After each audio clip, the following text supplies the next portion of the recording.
কুদরতি সারাই রেখেছো এই শ্যামল পৃথিবীর চিত্রখানি তুমি নিপুণ তোমার হাতে এঁকেছো ওগো আল্লাহ শুকর তোমার আমার যে মুসলিম করেছো। কামরান ভাই, আমার বেশি শরীরটা ভালো লাগতেছে না, আইসটারও তো আধা ঘন্টাই আছে, বসো নদীর পাড়ে কি শরীরটা ভালো লাগবে। আসলে এই নদী পাড়ে বসলে মনটা একটু ঠান্ডা হবে। ইমন ভাই, রোজা তো জার্গি, এখন ঈদের লাগে কিতা ইতা কররাই একটু মানে কাপড় পর কিনলাম নাইনি বা বাচ্চা লাগে কিতা কিনলাই? ভাই আপনি তো খুব সুন্দর কথা বলছেন, আমরা একটু চিন্তা করার দরকার। সাহাবাই কেরাম চিন্তা করছে তাদের রোজাগুলা কবুল হয়েছে কিনা। সাহাবাই কেরাম রাদিয়াল্লাহু তাআলা আনহু তারা চিন্তা করতেন তাদের ইবাদত। আমরা দুনিয়ার বিলাসিতা নিয়ে পড়ে আছি। আল্লাহ তাআলা আমাদের রোজাগুলা কবুল করার তৌফিক দান করুক ইনশাআল্লাহ। আল্লাহ তাআলা যা কপালে রাখেন। ইমন ভাই, আপনি আসলে অনেক সুন্দর একটি কথা বলছেন। আসলে এরকম চিন্তা তো সবার মনের মধ্যে নাই, তো যা আমাদের সবার উচিত এরকম চিন্তা ভাবনা করা যে নবী এবং সাহাবা আজমাইন তারা কিভাবে চলাফেরা করছেন, তাদের আকীদা কেমন, তাদেরকে আমরা অনুসরণ করে আসলে আমরা এই রমজানটুকু আল্লাহ তাআলা একটা নিয়ামত হিসাবে দান করেছেন। এই জন্য আমরা সবাই আল্লাহ তাআলার উপরে শুকরিয়া জ্ঞাপন করি এবং আল্লাহ তাআলা যেটা কপালে রেখেছেন সেটা হবে ইনশাআল্লাহ। ধন্যবাদ। কামরান ভাই, ওই যে দেখো ওইখানে স্বপন বসে কি যেন করতেছে। এটা স্বপন না? এ তো আমাদের গ্রামের ছেলে, এখানে বইয়ে কি খাচ্ছে নাকি দেখা যাচ্ছে।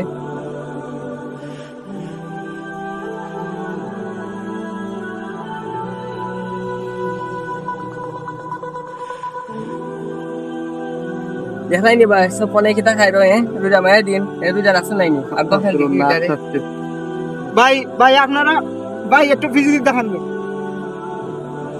ভাই। কি তো ভাই কি দাও আপনারা?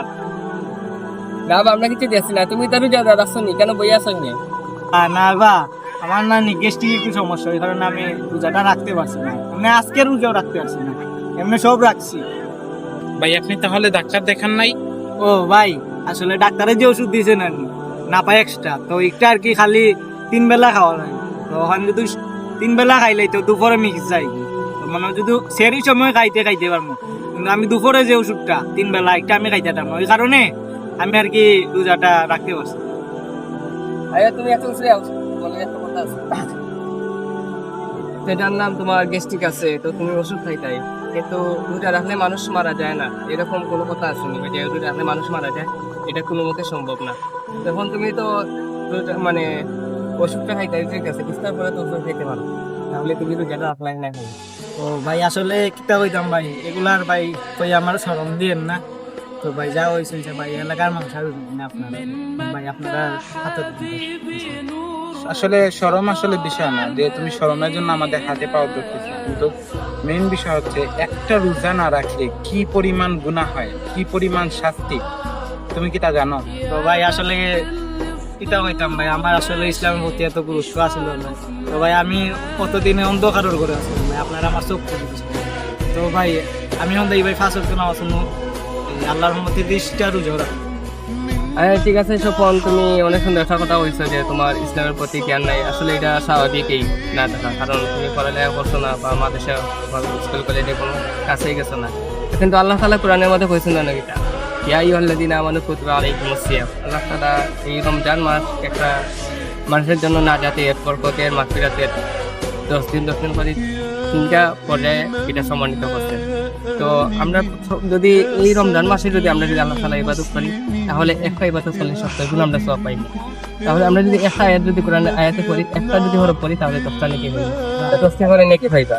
তাহলে আর এমনি যদি তুমি রমজান ছাড়া যদি পড়ো, তাহলে একটা সুন্দর করলে যে একটাই নেকি, ঠিক আছে। তাহলে এখানে আমাদের রমজানের মধ্যে বহু গুণ 10 গুণ দেওয়া হচ্ছে। তাহলে তুমি যদি এই আমলটাকে যদি করো, তাহলে না যাতে উসিলা এইটাই জড়িয়ে হতে পারে। তো ভাই আমি মনে হয় এতদিন ভুল হাসছি ভাই, তো আপনারা ভাই আজকে আমি ভাই এগুলো আর নেন না, হ্যাঁ এগুলো আপনারা নিজের মাঝে রাখি দেবেন, আমি আমার নিজের মাঝে রাখি দিলাম। তো ভাই হয়তো ইফতারের সময় হয়ে গেছে ভাই, তো আইন আমরা সবাই মিলে ইফতার করি।